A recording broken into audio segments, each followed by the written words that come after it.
Hi, I'm Dr. Marcus. And I'm Charlie, and this is the Mood Booster podcast. This episode 23 is super exciting. It's our first ever guest episode. Dom Edwards from the Arena joins us, and yeah, it's just brilliant. It's fantastic. We talk all things mentorship. So firstly, how to find a mentor, the benefits of having a mentor on our own well-being as well, how to know within yourself when you need a mentor, and lastly, knowing it's okay and you're not weak for needing a mentor as well. It's a lovely episode. It really was. We learnt so much from him. Hopefully you do too. Yeah. In this podcast, we share evidence-based advice to help boost your mood, improve your well-being, and find joy in the everyday. We talk about life's highs, lows, and everything in between with real stories and reflections from our own journeys. With pillars rooted in introspection, connection, and presence, this is the home of well-being and joy. Let's get into it. Let's do it.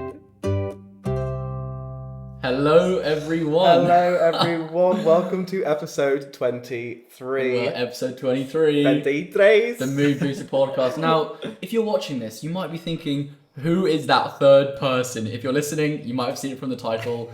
Welcome, Dom. How are you? Hey, I'm good. Great to be here. I've even got the t-shirt. Easy. Check it out. Do indeed. Look at that. It looks great. You Looks look like like a good fit. fantastic. It's It a really great brings fit. out the sort of muscle on you, Dom, as well. You reckon? does. I think it brings out the awful cycling tan. Oh, More than anything. Maybe a little bit. But yeah, welcome everyone. This is our first ever guest recording. This is unbelievably exciting. Beyond excited. This Pressure's is on for me. This is not at all. For us, don't you worry. Not at all. We will get into Dom's background a little bit. But Dom is all things mentoring, networking, and connections. We'll go into a lot more about those things later on as well.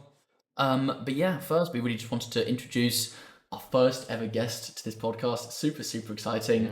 Yeah, welcome. How you doing? Yeah, I'm doing good, thanks. Yeah? Kind of nervous, but it's good to be here. I don't do these things very often, but you know, Of course. it's going to be fun. You guys are going to make it great for me. We will indeed. We'll have a Hopefully. great time. We always try to, as we said before we start recording, just have a good time here. I think that's one of the things our listeners love. So hopefully they'll be no different today. I think so. Of course Yeah, not. Yeah, throwing something in the mix.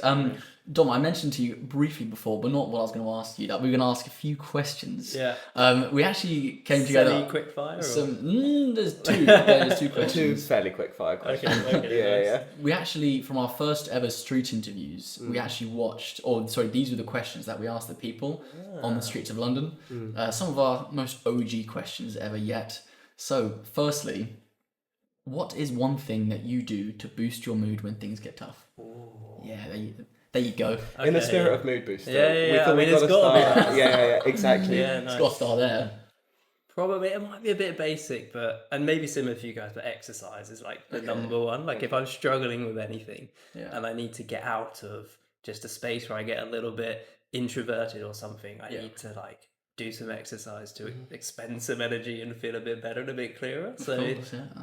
doing exercise will always boost my mood. Very nice. Even if it's like really hard, I'll feel better afterwards. So I think I know the answer. Maybe I don't. What would the exercise be? or Top pick two. between three. Yeah, top three. Let's go top three. Wow. Okay, well, triathlon specific then it probably wouldn't be swimming. Although swimming is fun because you can escape more than most other sports, I'd say. But it'd be the bike, and then it would be a run. Okay. And then maybe a swim. Very nice. Yeah, I don't The do many triathlon, team sports anymore. I used to, but Which Yeah. one's favourite? well, rugby as a Oh, kid. nice. Yeah, a bit of Okay. football, but I was like, I'll try rugby. Yeah. I was never a team sporter. No? I Why was, not? I was so No. intimidated. I was just like, I Just can't running do on it. your own every day. Yeah, pretty much. I said before to Charlie and on a previous episode, I had an incident where I think I must have been good at rugby because a PE teacher wanted me to play and he put me in the team. I was so nervous and anxious I went to the sick room and went home ill before the game. I was like, oh no, I'm poorly, I can't do it. It's quite scary. Yeah, it's just not for me. Not for me. No. Anyway, yeah. So, second question: outside of work, what's one thing you're working on for yourself at the moment? Ooh. Okay, so I can't talk about the arena. No, Not yet. Not yet. Not yet. Oh, what I'm working on for myself. I mean, I take a lot of time to try and read, and those stories tend to be around self-improvement. Okay. So I think I'm always in pursuit of like trying to better myself. Yeah. At the minute, it's not like a specific self-help book, but I just enjoy reading about books about life Yeah. and understanding a bit of purpose and those kind of things. So Yeah. being open-minded to those kind of things, yeah. Lovely. I love that. Yeah. I love a novel myself, but I weirdly always find myself reading these sorts of books as well. Yeah. I try and be like, no, let me just read a basic piece of fiction because it's just so easy to read and it's fun. But I always just find every book I read is some form of like Buddhism book or whatever it is. I'm almost like I always tire myself out thinking I'm trying to be, but no, it is what actually interests me. Just interchange between Yeah, like a self-help book and then a good story. I don't know what you like, but like A good dystopian fiction. future or something like that could be quite a good escape. Hitchhiker's Guide to the Galaxy, something old school like that. Hitchhiker's Guide to the Galaxy. Do you have a favourite book that you know? That's one of them. And then another book that might lead on to what we talk about later to do with the arena. The book by Brene Brown called Daring Greatly. Highly recommended. All about embracing vulnerability, like the courage to do something difficult, even if you're going to fail, but to sort of better yourself. Yeah, I love that. That's brilliant. Get deep quite quick. Yeah. Not super quick fire answers. Sorry. That's all we need to do. This podcast. Let's wrap it up. Let's wrap it up. Supposed to be having a laugh. Yes. So we obviously know you, us two do. Yeah. For the listener who that don't know Dom Edwards and the arena, obviously everyone that's listening, this episode is about mentorship, connections, networking, because this is very much Dom's area of expertise, what he's put a lot of his craft into and is now helping other people through that. Would you be able to give us a whistle-stop introduction to, I guess, yourself and the arena? Yeah, I'll try and keep it a bit as an elevator pitch, but what I do now was never really planned, and it still fits in with my design career. So by day, or like 4 days a week, I'm a freelance graphic designer, and I work either with agencies or independently with clients and brands. I think I always knew I wanted to do that growing up. And the idea for the arena sort of came about after uni, so there's still a lot that happened that shaped my life to that point. But yeah, I guess it's been a bit of a journey, and mentoring, probably, if I try to unpack it, obviously coming onto a podcast, you start thinking like, oh, okay, why do I actually do what I do? There's probably always been bits inside me of like going down a bit of a teacher educational path. My mum sort of used to teach in schools and those kind of things. So I think I've got that in me. I don't know if I'm ready to be a lecturer yet, but the arena is one way of trying to do that a little bit and just help where I can. Completely. Yeah. Okay.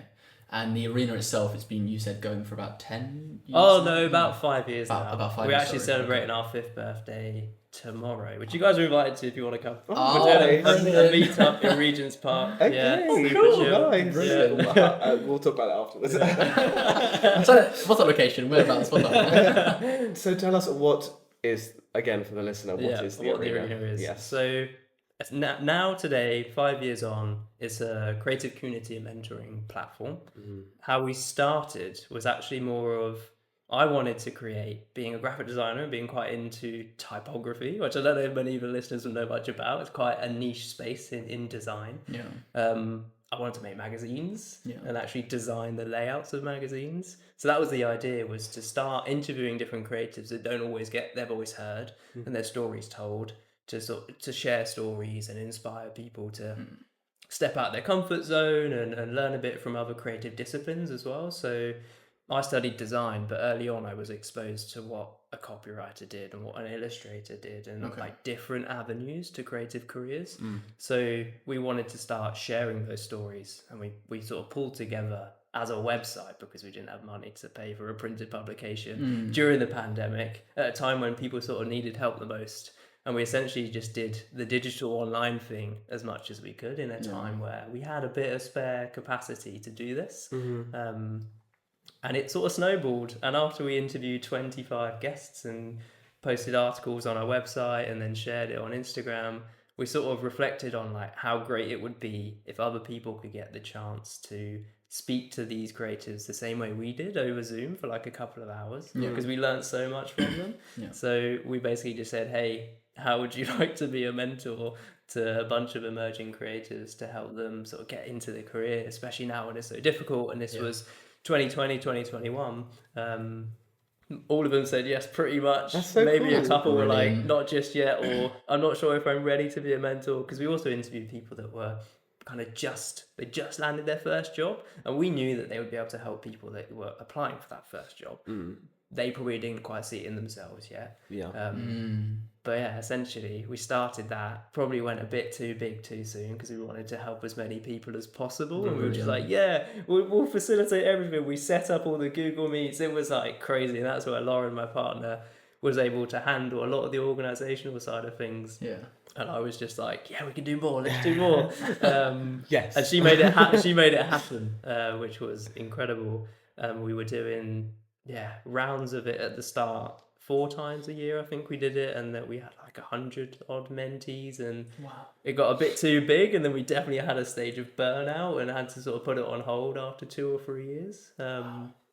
But today, essentially, we are focused on the mentoring, both virtually and in the real world, and that's what we've been doing in the last year. So we've done Match 22 is what we've coined our virtual mentoring, which is a play on words from the book Catch 22. Yes. And the cycle in industry is you need experience in order to get experience. You guys have probably experienced a bit of that in your own fields. For sure. And it's that first hurdle, and we sort of saw mentoring as a bridge between that, just getting that insight and that person who can give you and speak from experience to sort of help you step in. I feel like I've spoken a lot, like chip in and No. It's absolutely fascinating. I'm just thinking about your journey again. How these mentors, it was quite interesting. There were some points I do want to revisit about these mentors possibly not feeling like they wanted to, but something that interests me a lot. I've never had one sort of mentor who I've followed throughout my whole career. I've always felt like I've done it maybe more by myself than I'd like to have. And something that really interests me is, again, how to find a mentor, but what makes a good mentor. From all these people that you see now who sign up to be mentors or who approach you or who you guys approach, are there 1 or 2 key skills that you look out for that makes a good mentor? Typically, it's people that want to give back. Like they've experienced a struggle and they're very aware that it's now harder than ever to get in. So there's like, I don't know, something a bit innate of I need to help people because it's super hard. And I guess that's more purpose driven. And then in terms of a skill, I think it's just patience and knowing how to listen and sort of when to be quiet and let someone unload onto you and not immediately come in with like a solution, sort of help coax answers and point directions out of people. And there is a bit of a difference between coaching and mentoring, and a coach can come from a perspective of not really needing to know your space that much, and they can impart insights and actually give you solutions, whereas a mentor can be a bit more of like sharing their specific experiences and kind of give you some answers based on what they've done. I feel like in my experience with mentoring, being mentored, I should say, it's been very much like I don't know if you know much about like motivational interviewing. Okay. It's a technique used in psychology or clinical practice where it's helping people come to certain answers, or it's making positive changes in their life. And the basic premise of motivational interviewing is, in practice, you more or less just repeat what the person says to you back to them in a paraphrase, and it just allows them, without really knowing, it feels a bit, sometimes when you get into it, when you first start it feels a tiny bit sort of manipulative because you're like, I'm just saying what they're saying back to me. But in theory, any form of therapy is just knowing how to help someone in the best way for them. And in just repeating what you're saying back to them subconsciously, they have the answers themselves. And a lot of what my mentor gives to me is just directing me to the answers that I already know are there. And that's for me a lot. Like I say, motivational interviewing is, okay, so it sounds like you're saying this to me, and then just lets me sit with it. So I did say that, and that's because this and this, and it's very much, for me anyway, it's kind of a bit like that, and just, it's very, I don't know if you feel the same from your experience, but a lot of what's so important about mentoring for me, from my perspective, is the empowerment of it, and empowering the people you work with as a mentor. I think I wasn't necessarily the best mentor to start with, because I wanted to go in and just like fix people's problems and almost do the work for them. Whereas what you're saying, I think, is spot on. It's like the analogy I've come to is being able to hold up a mirror for somebody else. Is like, let them look at themselves and help guide them to make the right decisions. For sure. Without just saying like, hey, do this, because I think that's where they'll struggle to learn and do it for themselves. But as opposed to a coach who would just go and tell the mentor is a lot more personal because you have to understand where they're coming from, understand it, but also get them to get it for themselves. I think a coach might come in with a bit more of like strategy. I could be wrong here, but this is how I've understood it, of like, here are some steps you can take, go try this, and this. Whereas a mentor can be a bit more of like a guide. They'll listen to you, they'll help shape some decisions. But the big thing is that they'll know your space. They've done the thing you're trying to do, and they can impart a lot more lived experience and knowledge on the subject. Wow. I'm interested to know a bit more about you and your personal qualities, which might make you squirm a little bit. But like, you seeing all of those people through your interviews, what I admire is your first reaction or somewhere along that process to be like, this could help people. Yeah. What sort of drew you to that? I've never I mean, I don't know why. I think I kind of mentioned it before, but like my mum being in education and helping people, she also helped a lot of students specifically with special needs and those that have more struggles than others. And I think there's something a bit innate of like, I just want to help people and sort of live a life slightly in service of others. I think there's almost no better pursuit. That sounds quite wishy-washy. I but completely agree. I don't know, it's just like a bit of a calling. I get a lot out of it. So I guess selfishly as well, is if you're helping people, it can bring a lot of joy, where sometimes just focusing on elevating yourself all the time and pursuing your own career, it can actually be really rewarding to step back and help somebody else. Like, I know I've had quite a lot of privilege and fortune to be where I am. So there's a bit of responsibility to help others as well, where they've had it harder. That's fantastic, yeah. Wow. I mean, Does that answer the question? Yeah. I don't know if I sort of went around it. No, it definitely does. It definitely does. And I think it resonates. Yeah. I know we feel similar, you know. I think we had similar-ish conversations, Marcus, when we first met at the on running event. When was that? Like 2 years ago? Gosh.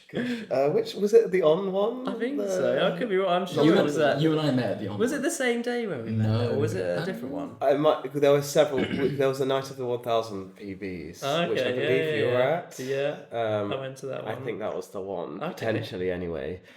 And we just very quickly started speaking about those sorts of things. Yeah. And I was very inspired and motivated by what you were saying. And it's just really cool to like see something. And I didn't know whether that was also from some of your own experience. I think you touched on a little bit, but were you seeing the barriers that you're trying to tear down is a bit of a dramatic way to say it, but you're trying to break down those barriers for other people. Did you come across those as well, I guess, from university onwards? Yeah, I think pursuing a creative career is really hard because you have to be quite vulnerable with what you do. Like, what you're creating, you have to come up with something out of nothing. And it's not really got a linear path. It's there's a term for like squiggly careers, and typically you've got to like weave around loads to get to where you want to be. And a lot of the time you don't really know at the start because it can look super different. But struggles I faced was with confidence, and then the big one with trying to get a job was just being ghosted, applying for things, and then that slowly like cracking you down a bit and being like, I'm never going to be able to do the thing I want to do. So there was a lot of rejected applications and not knowing if I was ever going to be able to do this thing. And those were some of my struggles, and then around a bit of mental health and those types of things. Never too badly, but I saw it so much with my peers. And I think the biggest reason to start was seeing the fall off after education. So the people I studied with and then went into industry with, I think maybe like 5-10% actually pursued a creative career. It's mad, isn't it? Yeah. And I'm like, I just want people to be creative, even if you don't feel like it in your day job. I'm just a believer that everyone is. Yeah. So I think there's no better thing than to pursue something creative in your life. Completely agree. That resonates. So whilst my degree wasn't particularly creative, it was much more scientific. It was in ocean science. Wow. The same sort of, completely different to where I am now. You guys did an episode on the health of our oceans. You did, I absolutely loved it. Yeah, it was a brilliant. You're in your element while sitting in front of the sea as well in Morocco. That was a lovely episode. But I completely resonate with you saying that a lot of people, at least what I found in the charity sector, especially in the science sector, where a lot of the jobs are funded by grants and by the government, it's really tough to find that sort of path out of university. Yeah. And getting those no after no after no is really demotivating because Yeah. you're like, is this not what I'm meant to be doing? Yeah. What's the answer? And there's no clear path. Mm. And it's just sticking to your guns and trying to know what, just look inwards and trying to say like, well, I'm going to lean on my skills. Yeah. And even if you don't end up where you think you were meant to, you do find your feet somehow. Yeah, definitely. I think that's what's important, also zooming back out a little bit for the listener to the sort of relevance of what we do here at the Mood Booster as well, is sort of giving advice, tools and tips on all walks of life and anything that we experience. And, you know, finding a job is something that we all have to go through. Also feeling creative burnout or feeling like you don't know the direction of where you want to go, or you don't have the opportunities, or whatever, all of those sorts of things. We can talk about mentoring as a concept, but what you're doing very much lends to all of those things and helping people in all of those ways, like the networking, the opportunity, you know, generation, the then feeling, reducing the isolation, all of those things, right? Yeah. From the concept of mentoring. Because there's no real one solution. We would love to be able to just like rub the sort of genie lamp bottle and be like, hey, we're gonna make you get your job. And that's what I think a lot of people do come to the arena for, is like, I just need help getting that job. And there are sort of steps to getting there. And we do see, though mentoring isn't like the in to get the job, it is a step closer. And then you have someone in your corner who at least you then feel heard, and you can talk about what you're going through. You can practice like mock interviews, you can get feedback on your portfolio, and that can all help. And that's what I didn't have. I think that's another reason for starting, is I didn't really have that person. Wow. Do you have any good stories of people who have made it through mentoring and like done what they've wanted to achieve? Yeah, I mean, those are always the best ones, and sadly we don't hear them. We know they happen, but no one tells us, and we then find out through like a LinkedIn post, or someone just like leaves a bit of feedback on our forms, because we tried to gather a lot of the data of how they found it, and they're like, yeah, it got me the job. Like, oh my god, thank you for telling us, because that means so much. So I think it does happen a lot. And we've got some lovely stories from people that it's helped, even if it's just like it's boosted my confidence, and it feels like there are people like me doing this thing and I'm not alone. And that was another big reason for starting. I mean, that's something I've felt so much, is like in any sort of pursuit, feeling like you're alone in that pursuit, like you're the one going through it. And if you know, even if the path is difficult, being on that path with others, whether it's mentees, mentors, or just friends who you know are struggling on the same path, can give you so much confidence, can't it? Yeah, definitely. It's crazy. That's one thing. That's what we want to do now, is like, in the last year or so, I briefly mentioned, with the other part of our mentoring is then doing in-person events. So we've been teaming up with different creative agencies, mostly in London, but we did one in Bristol, which was really fun to like push out of the London bubble. Yeah, nice. But that's where we can actually bring people into the room and connect and have that human experience. And we find that a lot of the best conversations then happen after that, where they go to the pub for like a drink or a soft drink, and then like, I don't know, the egos are down and the walls are down, and they're just having like a lovely chat. Before that, maybe the team that we're doing the event with are like trying to show their best selves and give impart as much wisdom as possible. But then it's just like really relaxed in the pub. So the feedback we get is like, can we just go to the pub? I was just about to say, should that be the thing going forward? Is everyone head to the pub and just see what happens? No tactics, nothing. Just we start with a bit of the serious, like we'll do some speed mentoring, and then straight to the bar. Go to the bar. Love that. Breaking that down though, is that what's important to look at? I guess is some of like the informality to that dynamic, the relationship, and it doesn't necessarily. Some of the best success or the best productivity or the best ideas might come from a reduction in that formality. Yeah, I think so. There are benefits to both, for sure. I think you need that formality to sit there and actually, you know, go through a piece of work or something and get some advice. But then I think outside of that formal structure, you can maybe ask more open questions and be more relaxed and get just different insights when someone's let their guard down a bit. And that, I think, is where the longer form mentoring we have brings different benefits to the speed mentoring events, where it's like quite intense, hour and a half. We normally have 20 or so mentees that are recent grads, self-taught, typically age group of about 20-ish, but then we have career switchers that they've essentially got less than 2 years experience in their desired field. Wow. That's a criteria for you guys. That's right? how we do it. So there is no age bracket really. I think we have to be above 18 for like, is it not GDPR? No, what? That's data.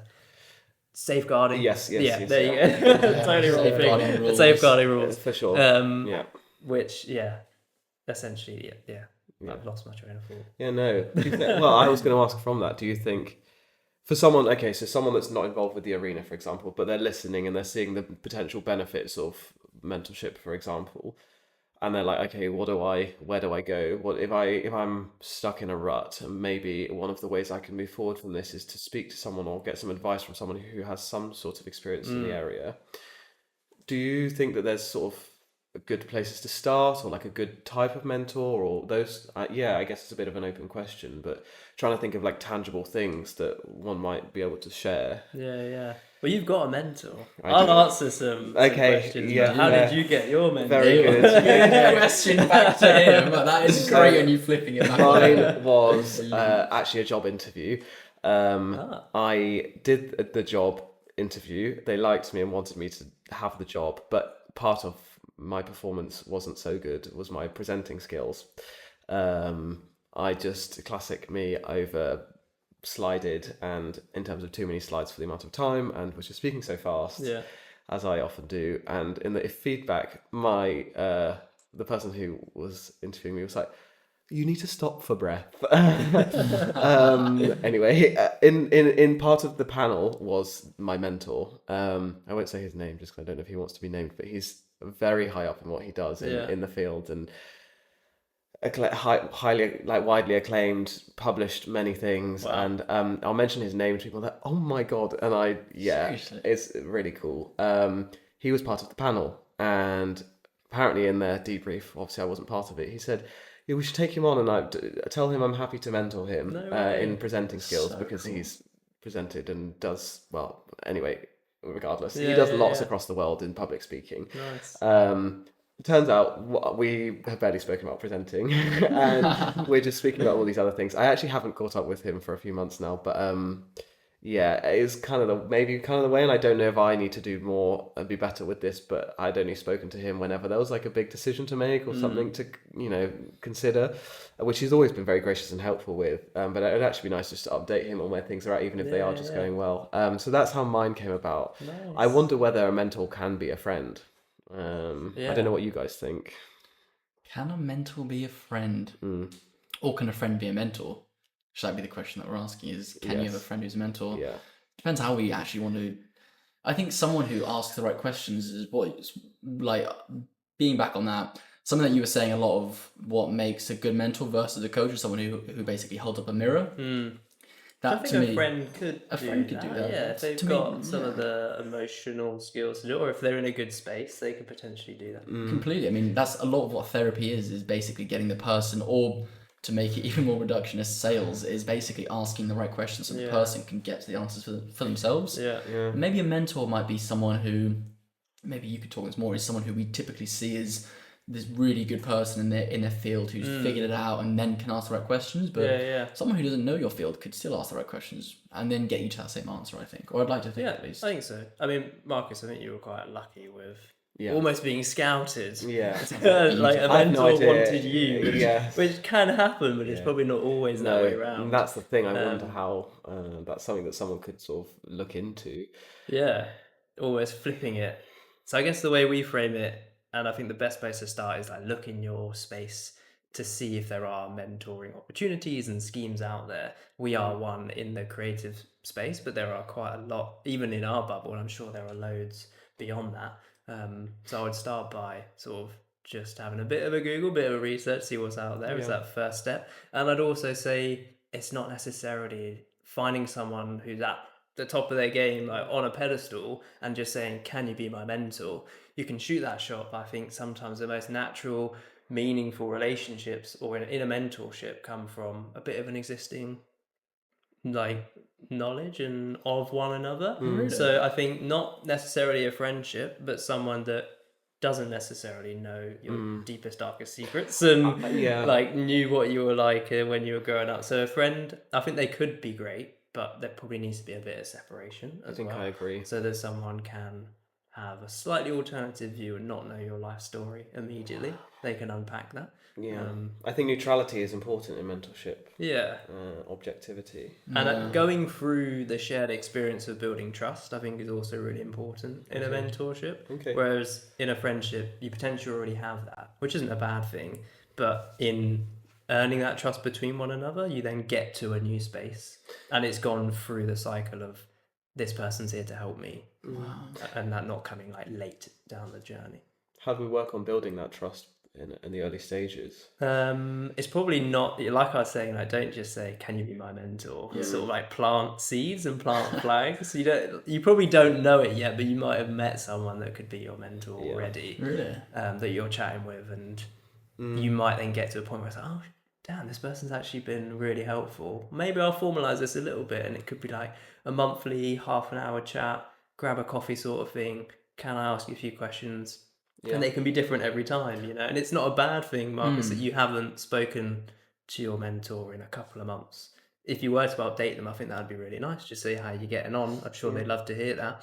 But I don't think there needs to be lots of formal, strict timelines to it. You need to allow a bit of space because people are busy, and I think when it's on your terms.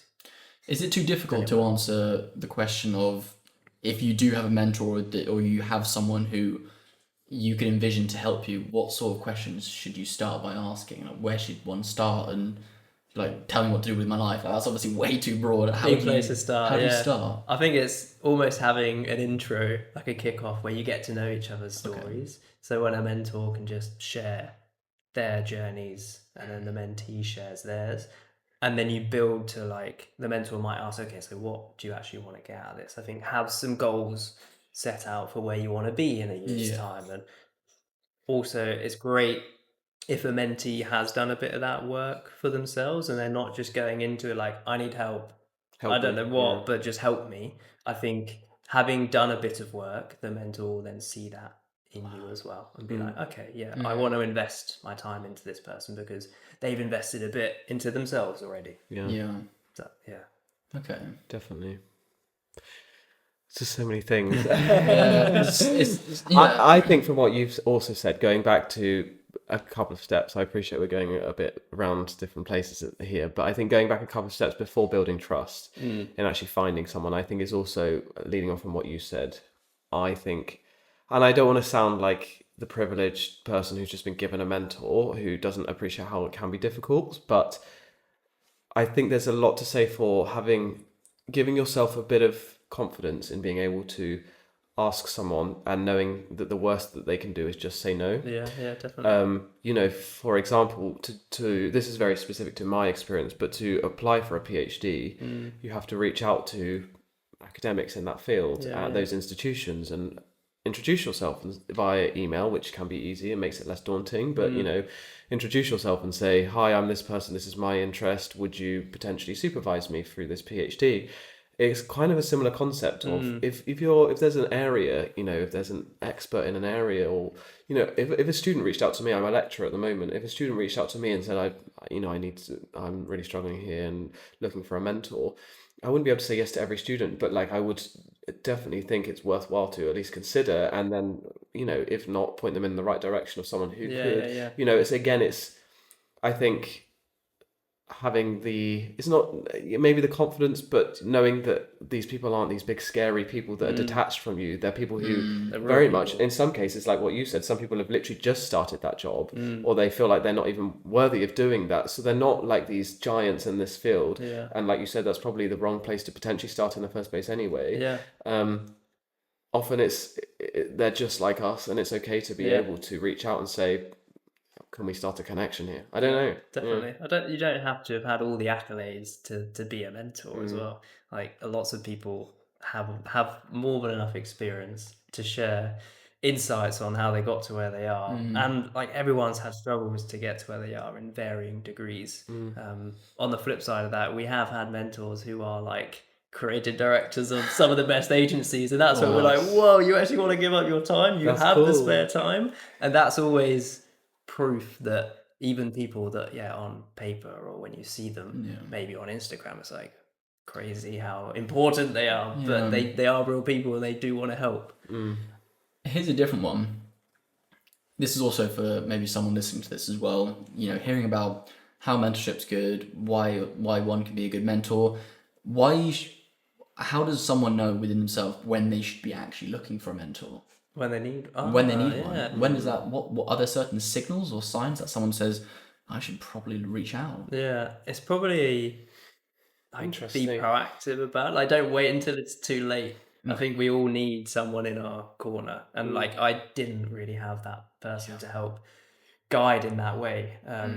I also had a sense of like I don't want to ask for help. That's probably a bit of a guy thing. Of I want to do this myself, and that was work this out on myself. Yeah, that was like a lesson to sort of go through and realize actually nothing great you can ever really do alone. And something I juggle with as like a freelance designer. I'm like, I want to have all the independence to work with people and not have a boss sort of thing. But I know that I make my best work when I collaborate with other people, people within my network and new people that I'm meeting that bring something different to a project. Of course. Connection is so important. Yeah. It's one of our pillars here is community and connection, which again is one of the many reasons we wanted you to be here, is because everything you're doing is, you know, strengthening connection and helping people through connection.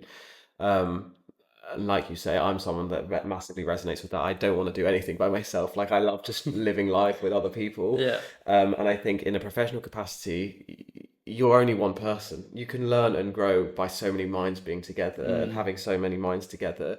And I think, yeah, like you say, maybe it's even not the humility as if like someone's got an ego or whatever, but maybe just being okay with actually, I'm not saying I'm weak or I don't know what I'm doing, but actually I can know more and I can learn more, and how exciting is that as an opportunity? So even if I feel like I'm doing really well, why not do even really well plus one or squared? I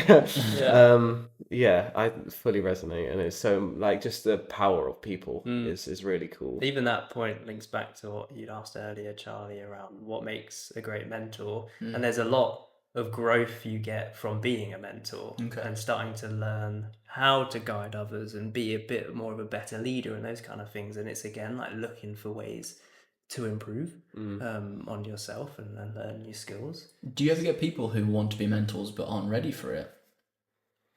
I think we have that we do review people's applications.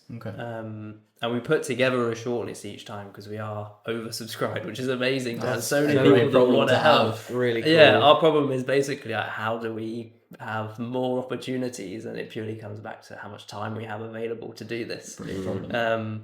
And yeah, what was I saying? Remind me. No, it's just like when like, people approach you. Yeah, so I'm ready to mentor. I think sometimes, but not always. I think mostly it comes from not quite having had the lived experience just yet. But we'd see it as like if you've worked in a company for a couple of years, it's essentially that cut-off point of if you're not in the 1 to 2 years where you'd be sort of a mentee and you're beyond that, then you probably are ready. And it's hard for us to know if we haven't met you. Like if you have the emotional skills to be a great mentor, but we have an application form which helps us sort of decipher that information. Wow. Okay. And on this application form, I know you mentioned some virtues there, which are probably a lot more holistic than what you have to write down. Yeah. Would there be certain things that you're scanning for, like apart from patience or wisdom? We keep it quite simple, where it's for both mentees and mentors. There's kind of 2 questions of like, why do you want to do this, and what do you want to get out of it, sort of thing. They're kind of similar, and it's like for the mentee it's more why and how you're going to make the most of it, and then the mentor is again it's quite similar, but it's like what's your purpose behind this, and we can base a lot off of that answer if they want it. And then we look at their experience and we try and see if maybe they talk about specifically helping in their company for like grad schemes or internships, where they've had that additional interest from the beginning or for a period of time. Wow, that helps. That always stands out. Okay. Sorry. No, please. I was going to say we've had some of the best moments for us is the full circle where someone's been a mentee, because we've been doing it for like the mentoring specifically 3-4 years. We've had mentees become mentors, and it's like, this is it. This is the thing. And our mission is to essentially help people whilst they're sort of climbing, to lift as you climb. I don't know if you've come across Yeah, that, yeah, yeah. but essentially, whilst you're doing the thing, trying to be better, pursuing your design career, illustration career, creative career in general, can you then learn the skills to help other people on your way? Love that. It's really interesting. You actually say that, like, even from this short journey that we've been on, we've somehow had people asking, "Hey, how can we do this or that?" And it costs nothing to hold the door open for someone else. Yeah. It genuinely does, and seeing other people win with you, Yeah, whether it's in a mentor field or not, just helping others is such a rewarding thing. Yeah. It's great to hear that you have people go from the mentee It's to the the best. mentor. Yeah. That must be brilliant to have. Yeah, it's really nice. Yeah. And if you've never like done it before, then I'd say just give it a go. Like try helping someone. Go out of your way to help someone, and you'll see how kind of good it feels. Of course. And it's a win-win. Well, you said at the beginning, like, it's a selfish thing, and I completely agree. Like, doing all of this whole project and everything, it's selfish because yes, we're trying to help other people, but we're also helping ourselves by feeling good about doing that, and it's a pleasure and it's an honor and it's all of the above things. You're fulfilling a passion and all those things, and helping someone. You're helping someone, but you do get something out of it, and it helps your own well-being. I do challenge that a bit. Sorry to hear, but like Please do. Selfishness is inherently, I think, quite negative. The connotations that go with it. Okay. So to say that what you're getting out of it, joy, pride, things that go hand in hand. You are doing an act for someone else, and if you're purely doing it for someone else, the results of what you get, I think, don't determine the act itself being selfish. This is like the Friends episode. There's no selfless good deed. There's no selfless good deed. And when Phoebe tries to get a bee to sting her or Yeah, something, and then she kills the bee, and it's like, oh my god, I killed the bee. I can't remember specifically. I know the episode. Yeah. I get it. I think there's also a point of there are the difficult moments when you're doing the good thing for other people as well. Yeah. Okay. Where you're doing this good thing for other people but it helps you. It's not always for that reason. Yeah. But then there are definitely times when you're trying to do the good thing and it gets really hard, and actually it's having a negative impact, and you're like, how do I keep doing this? It's taking so much time. It's not like I'm struggling with money and all these things. Yeah. And then you start to question it. Now that might be a different tangent, but Of course. I understand what you're saying of it's okay to look at things and see the benefit you get out of it. Like you're allowed to do those good things, but I guess the word in and of itself, selfish, is Yeah, we have it's a negative negative connotation around the word selfish, don't we? Yeah. Could something be selfish and not negative, like a bad thing? I don't know. Well, I probably wouldn't use the word selfish then. Yeah. If it's directly, it's difficult. If it's benefiting you, then it's, I don't know. No, but I guess it's deciding what the it's word selfish indirectly means. benefiting you. Yeah. I think something that directly benefits you, whatever it is, that's selfish in a way. Something that indirectly gives you joy from doing something else, I would say is far from selfish. Yeah. And coming back to like the connection and community thing, I think something I didn't realise until about a year in is just how much that had grown for me.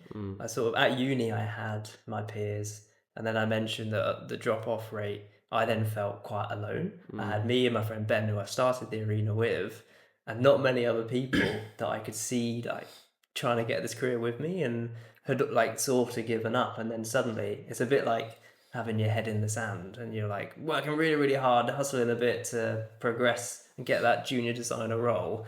And then you lift your head out the sand, it's like, holy shit, I'm on my own. There's no one else. Where's everybody gone? And then you reach the moment of loneliness. And it was after about a year of running the arena with everything online during the pandemic, of being like, wow, actually, these people have got me through. Like, That's I wonderful. don't know them that well, but we'd interviewed them, chatted to them, stayed in touch. Yeah. So many people show up on Instagram and drop comments, Beautiful. and we just built something. And you do get connection with people, even if it starts online. And now that we do stuff in person, it's like, what, internet friends? This is weird but amazing. Nice. Discord friend. Yeah. And it helps massively, having that sense of, I'm here, I belong, I'm part of something bigger than just me. Yeah. That goes back to what we were saying in last week's episode. We were talking about traditions and why traditions are important. Part of that, from a social identity perspective, or the social identity theory, is a theory that we need to ground our identity as human beings, and we do that in several ways, but one of them is being grounded within a community and having an identity within a wider community and our connections within that community.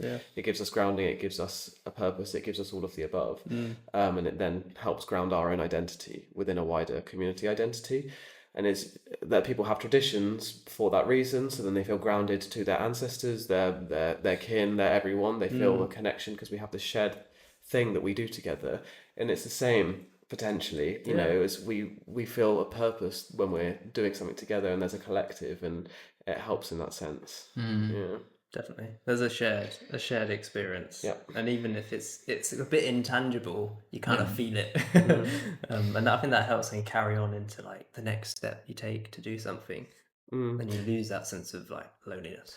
Well, exactly. I think also beyond the collective, it's also specific to mentors as well. With back to the identity theory, I think it's also something that it's not just someone telling you what to do; it's someone giving you like a model of what I could become as well, and where I can go, like a guiding light or whatever you want to say. Yeah, like a role model. It's literally like, I could be that person. And for a lot of people, there isn't enough of those people in the industry. So for women especially, like 12% of creative directors in the creative industry are women. That is super low.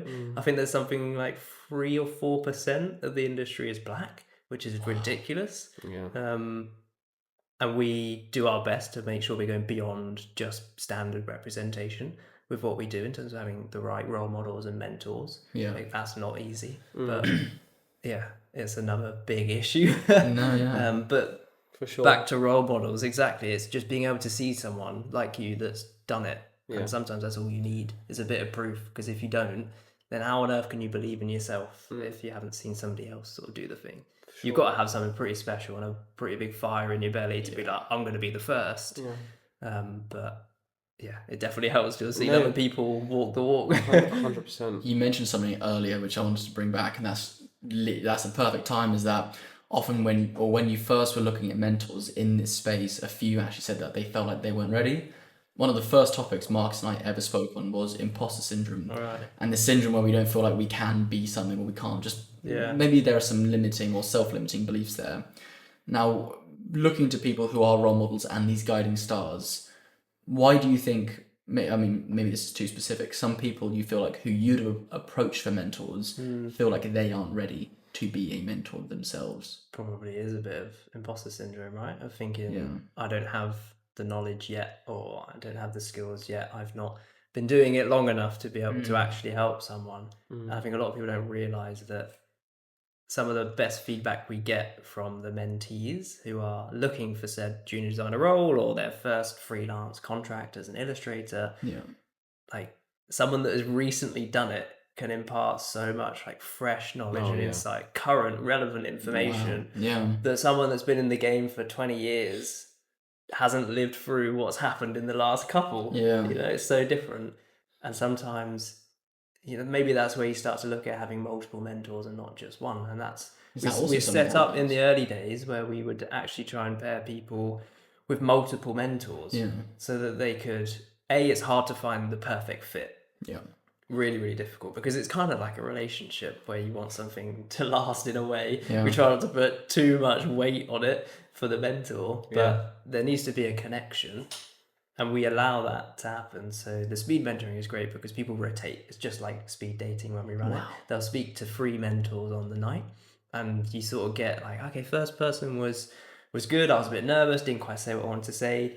Bit of practice in. Second person, by the third person, you've then met 3 different people with different journeys that you can then potentially click with. And it's kind of, what we've been trying to do. Since the pandemic and since the rise in just us being less like outside with people, you know, even working on computers more, I personally would have thought it'd be a lot harder to just connect with people on any sort of level. Is that something that you've sort of seen, that as people have, or as we've entered this age of technology when people are on Zooms, or you say as these Google Meets as well, we have had to try a lot harder to get that connection, which we would have had naturally a few years ago. I mean, I don't know how much you've seen it in the people you meet when you're doing like the street interviews, like how willing are people to be like confident and talk. But when I go to unis and do a lot of talks and then chat to the students afterwards, and there is a big shift. And maybe I was like that, and it's just that I've got hindsight and I'm a bit more confident now, having I've still got imposter syndrome, by the way, like all the time. And I think like everyone does in every industry, and it's good. I think it's important to have it. Yeah. I don't think anybody doesn't. There are varying degrees. But I do see that people are potentially more socially anxious and nervous to open up and say what they're thinking in fear of saying the wrong thing or sounding stupid. I do think from what's happened, it's got worse. Yeah. It takes a massive confidence to even realize that you need to be mentored or want to be mentored. There's such a big thing or such a big leap to go from, right, I'm where I am right now, I'm lost, let me ask for help. I mean, that's such a big thing in anything, whether it's even therapy, is asking for help. It admits vulnerability, it admits that you're lost. Huge things that everyone, guys more so as well, struggle with. So to back that up, I think 75-ish% are women who apply for mentorship. So there are way less men asking for help. Oh, it's a shame. Yeah. I did want to. That brings me on to. I wanted to bring back to. We've talked about it in different ways, but I guess explicitly, is talking about mental health and well-being. Yeah. The utility of mentoring and potentially, like you say, the vulnerability of it. But actually, I know you mentioned roughly. You don't have to speak about yourself, but you said you had some mental health struggles, and you were speaking about isolation and things, and you also mentioned isolation. I guess in the spirit of mood boosting and looking after our well-being, I know we've spoken about collectivism and community. Are there other things that we think that mentorship and this connection does for us in those ways?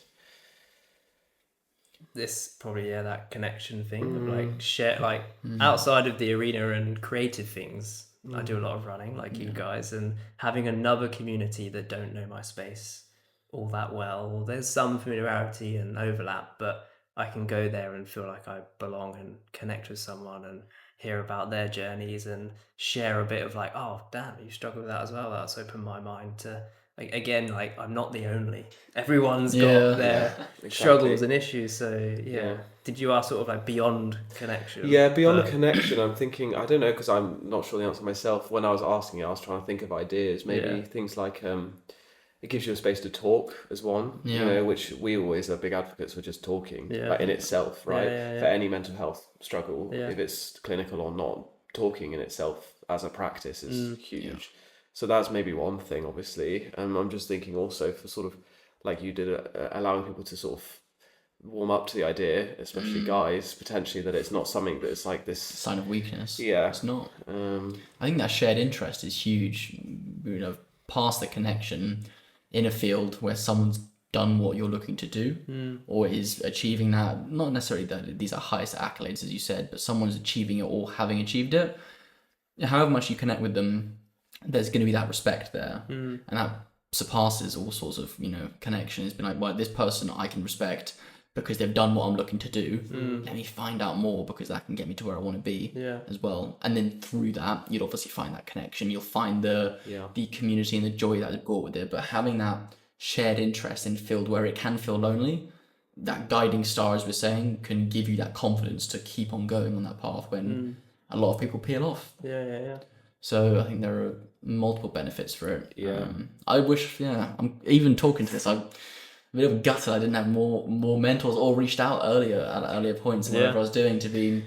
I don't know why. It's just it didn't even cross my mind to think, let me reach out for help. And that's such a typical guy thing to say. Is it shouldn't be, but it is unfortunately. Is I'll do this mission myself because when I do it, it'll make me look stronger. Whatever ridiculous thing it is.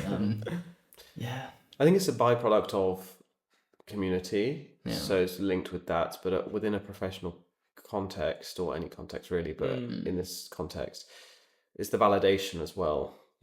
Like when you say, I think you said it, like you feel like you're not the only one, because you go through everything and you're player one, right? And everything is your perspective, your lens, and you only have your mind. So then you're constantly thinking, oh, I'm rubbish at this, or I've done this wrong, and this is going this way. And, we have a negative attribution bias. Our brains are wired to see things from that way. Your own biggest critic. Yeah, to protect ourselves from, in the past, threats or whatever. Yeah.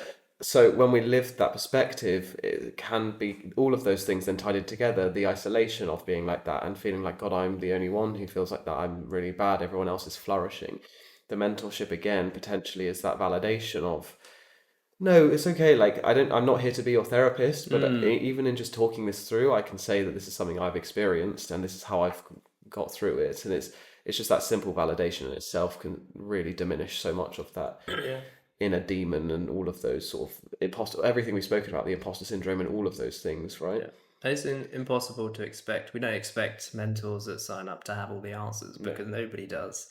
It's a little bit of vulnerability to step up and be like, actually, I don't know what you're going through, but here's what's happened for me, and maybe there's some overlap and something to take from it. But just sharing, the struggles, and don't, like, there's a time and place, I guess, to share those, but do share them. Like, don't let it just be within you. Yeah, definitely. It's gone quite deep, hasn't it? No, that's what we're literally here why to do. Mentoring is we're also here. really fun. But Of course, Listen, of course. it is Yeah. fun. That's what we're here to do, and it's lovely to sort of unpack it and about it. see that obviously it's this very concrete concept that we have, and it's something that you're the arena's built around, and you've done a lot of work into it. But there's naturally you're doing it for a reason, and the people it's growing how it is, and it's doing so well because on a human level, People want connect, it, and they need yeah. that, and they need to connect, and it's lovely to unpack all of those mechanisms and why that might be the case. Yeah, I think something that we always do is bring it back down to one of our sort of things here is giving the tools and tips to people. Now, I know we've sort of here and there given some tools and tips and some advice. One of the main things for me going into this was one of the main tools was how to find a mentor, because I've never done it myself. And I think something that you said earlier was just start small and just reach out and build that trust before, build that connection as well. Have a little look at who you already know before starting to go broader into, like, okay, who's a respectable figure in my field?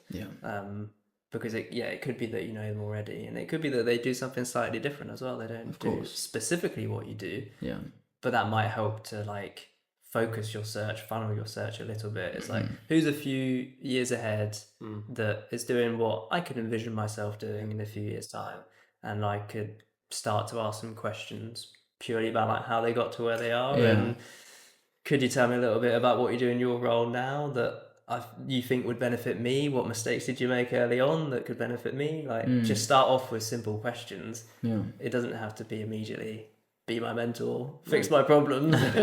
You just ask for a bit of advice. Please. And sometimes the best mentors, like, you don't even mention it. It's sort of this unspoken thing, and you don't have to be so formal. We formalize it to make it happen, essentially, to, like, create that connection for someone, give someone that person in the corner that they wouldn't have otherwise got. But I think if you're starting to think about it yourself, it doesn't have to be mentioned as well. Nice. So I guess in that sense is starting it small, but also not to formalize it as much as one might think. Maybe not straight away. I think also another thing to summarize is before that is even knowing that it's okay and not a vulnerability to want or explore the idea of a mentor. Embrace vulnerability. Read the book by Brene Brown, Daring Greatly, all about stepping outside your comfort zone. It's amazing. If you don't have the patience to read a book because our minds are rubbish and tiny now, then watch and smooth. Watch the TED Talk. It's like 30 minutes long. I think there's a 5-minute long version. Maybe ease yourself in, but that's a good place to start. Something else you said there was investing in the sort of weaker ties when it's not necessarily a friend, but a friend of a friend, or like a slight opportunity on the outskirts of your job. That's the good place to find a mentor as well, isn't it? If you are looking at one. We spoke about, like, could a friend be a mentor? Perhaps if there's someone that, I don't know, is a close friend through work maybe, and you really respect what they do, but they don't necessarily know you since school, like early days. Completely. You can look to friends for advice, but if you wanted mentorship, maybe don't ask for that. Ask your best mate, And probably finally, there might be more, please keep them coming. From something that I see as like a final is in terms of expectations, all about managing expectations. We had 2 episodes on managing expectations. Nice. Is potentially, especially if you're starting sort of laterally or looking around for different people, is to not expect the trust and the reciprocity straight away, to then avoid frustration and just take time to build that trust, right? And allow that space to grow organically. You have to set a little bit of boundaries and structure. If you're going to meet up, figure out how often you can actually do with your time and allow it to grow, not be like an immediate fix. Yeah. Of course. Nice. I did have one more which I think I picked up, was sort of knowing your self-worth. This works for both mentees and mentors. Nice. I was going to mention before, but Yeah. actually, like, as a mentee, you're the person that might not have all the knowledge. Back yourself as well, because you do know shit, you do know stuff. Yeah, of course. Don't feel like it is the role of mentor knows everything and I know nothing, teach me. It's like they're learning a lot, the mentor that is, from getting to speak to you and your journey, and you've learned it. You've got skills that they don't have. And they're holding up the mirror for you to tell yourself that, right? Yeah. This is slightly adjacent, but I literally said for this reason, because I thought they would benefit from it, I said I supervise project students for their theses. Nice. And I said to one of my students this week, I was like, I know this, but they wouldn't know it. And let me just tell them, because it's only going to be a lovely thing to say. I was like, your research has inspired and given me ideas for my own research. And I really just wanted to acknowledge that. Their face lit up, and obviously they weren't. I just, you see, it's like you see someone that looks good, or someone you never. We don't compliment each other enough. It's probably a similar thing. I just wanted to give them that information because I would give them the wealth of confidence that to me didn't really. And you're not too proud to admit that. No, and that would, like you said, Charlie, like that'd be so amazing to hear, wouldn't it? If you were just starting out and you had that reassurance of like, oh, damn, it's really cool. I'm actually good. So it's so true, and I can say firsthand, I'm not necessarily a mentor because it's more of a formal. I'm supervising research, but mentors will 100% be learning, like you say, from that reciprocal dynamic. Amazing. I've got a question for you both. Yes. Who would be your dream mentor? Oh, you've got one. Is there anyone else? Yeah, instantly. You've not got one. No, I do. Joe Rogan. Is that what you said? This is the same answer to my question, which is if you were in a hot air balloon for 30 minutes with anyone from all of time, who would it be? Ooh. My answer, and I think it would be great, is Steve Irwin.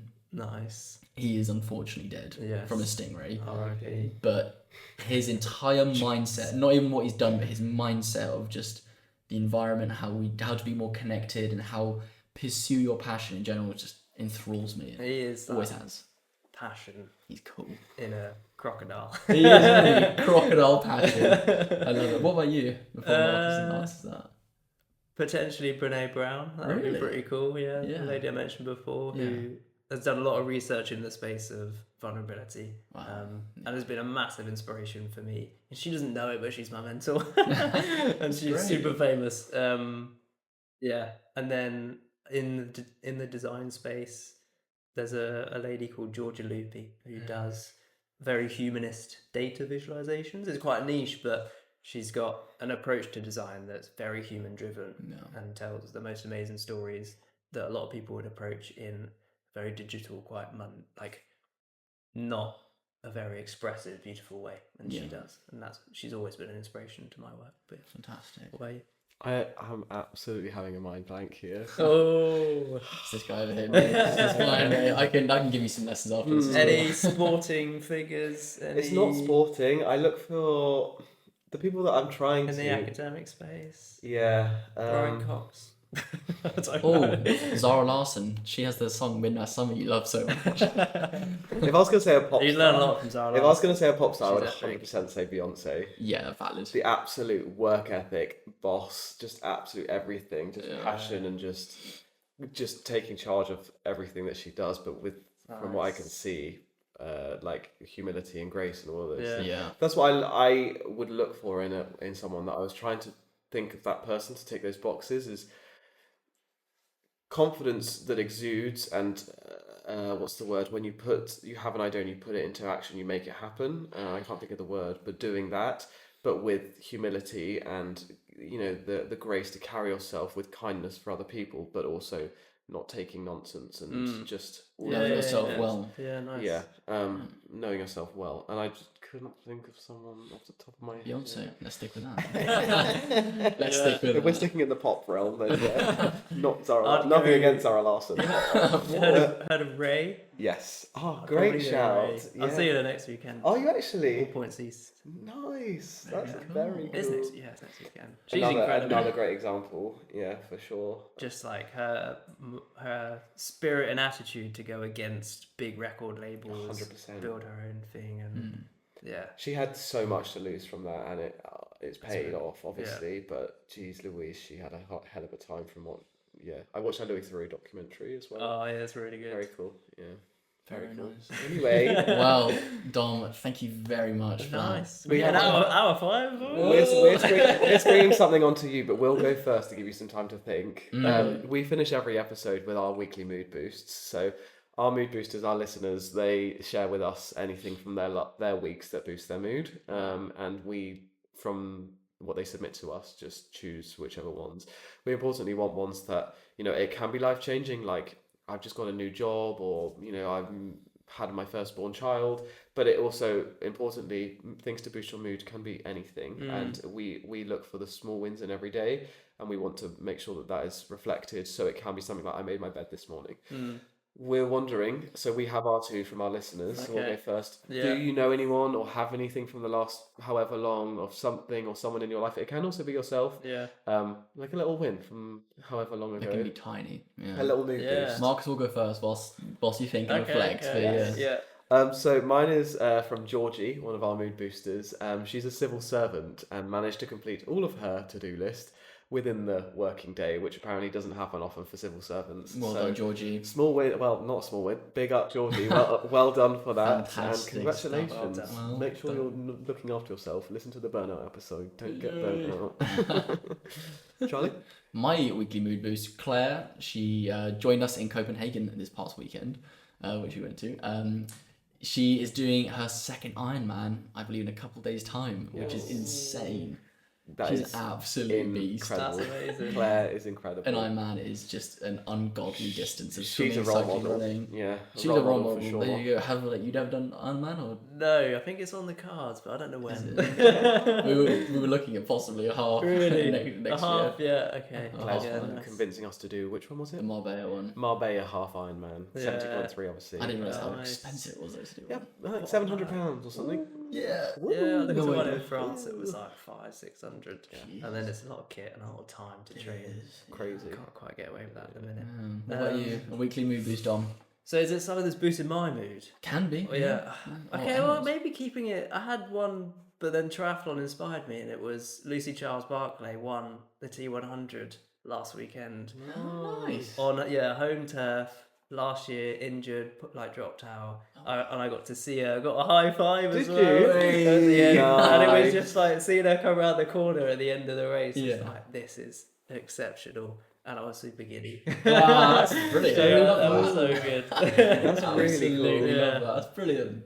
Nice. That's a lovely mood Lovely boost. job. Well, 3 wonderful mood boosts there. Indeed. Thank you very much for listening. I hope you've had a wonderful time. Because I have. I certainly have. I've had a wonderful time. I've had a great time. Thanks for joining, Yeah, Dom. This thanks, is- guys. Thank you so much for joining us. I've learned a lot. Where can Mentorship. people find you? Yes. I am Dom Edwards Design on Instagram, Mm-hmm. at the Arena UK to follow our creative community for all things mentoring, and I think that's it. Lovely job. So the Arena UK is what someone does if they're in the creative industry Yeah. and want to get mentorship. Yeah. They, if you want to reach out to me, it the can be Arena through UK. the Arena or through Dom Edwards Design. Yeah. Lovely job. stuff. Well, You heard thank it you very first. much.